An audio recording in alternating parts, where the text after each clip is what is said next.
Hi friends, ఈ కూర వచ్చేసి కంటి చూపుకు మంచిది. ఈ ఆకుకూర అలాగా తెచ్చుకొని అన్ని కొమ్మలు ఇరుసుకోవాలి, ఆకులన్నీ ఇరుసుకోవాలి. అలాగున ఇది వచ్చేసి తోటకూర, ఆరోగ్యానికి మంచిది ఫ్రెండ్స్. మనం అలాగా కొమ్మలను ఇరుసుకున్న తర్వాత వాటర్లో కడుక్కోవాలి 2 సార్లు. కడుక్కొని అలాగనే గిన్నెలోకి వేసుకోవాలి. ఇందులో వాటర్ అంతా పక్కకు పోవాలి.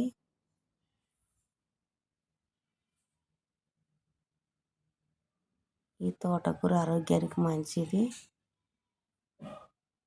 అలాగే ఆ నీళ్ళన్నీ వడపోసిన తర్వాత ఒక కళాయి పెట్టుకొని, కళాయి వేడెక్కిన తర్వాత ఇందులోకి ఒక 5-6 స్పూన్ల ఆయిల్ వేయాలి.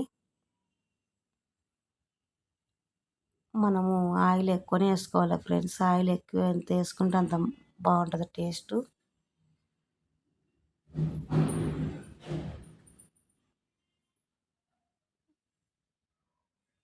అందులోకి కొద్దిగా కరివేపాకు వేయాలి.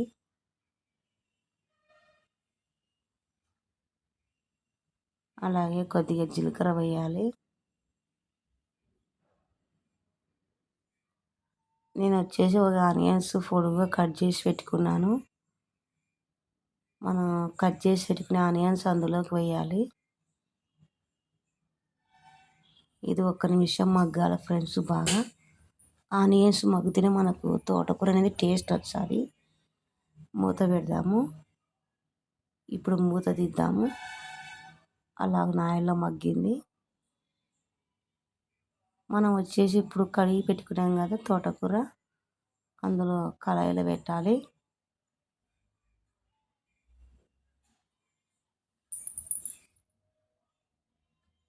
మనం ఇంత ఆకుకూర పెడితేనే కానీ అది మగ్గితే కొద్దిగానే అవుతుంది.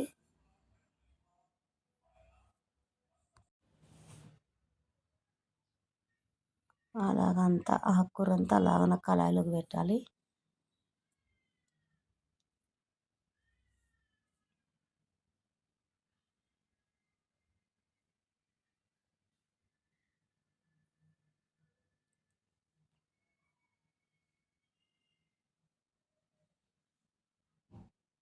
కింద అడుగంటకోకుండా మనం అలాగంతా తిప్పాలి.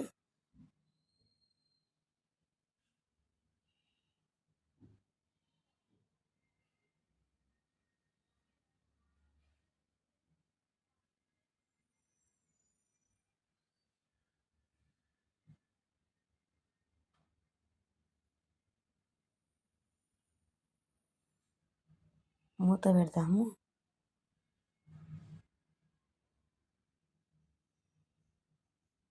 మూత తీద్దాం ఫ్రెండ్స్. ఇప్పుడు అంతా మెత్తగా అయింది. తోటకూర అంతా మగ్గింది. అలాగ ఆయిల్ సపరేట్ అయింది. పొడి పొడిగా అలాగ ఉండాలి. మనం అందులో వాటర్ వేయకూడదు. ఆకు కాబట్టి ఆయిల్లో మగ్గాలి. మనం వచ్చేసి కొద్దిగా సాల్ట్ వేసుకోవాలి. ఇప్పుడు మనము ఎల్లిపాయ పొడి వేసుకోవాలి ఇందులోకి. నేను ఎల్లిపాయ పొడిలో కూడా సాల్ట్ వేసిన కాబట్టి ఇప్పుడు కొద్దిగా వేసినాను. ఇందులో పసుపు వేయకూడదు. ఎల్లిపాయ పొడి మనము మిక్సర్ ఇచ్చి పెట్టిన ఎల్లిపాయ పొడి వేయాలి.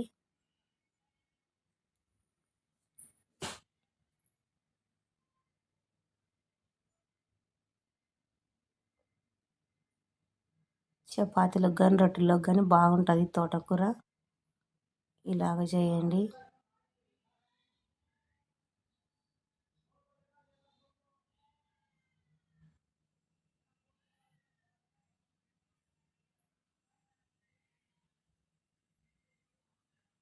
అలాగనే 1 స్పూన్ కొబ్బరి పొడి వేసుకోవాలి. కొబ్బరి పొడి ఎక్కువ వేయకూడదు ఫ్రెండ్స్, కొద్దిగా వేసుకోవాలి.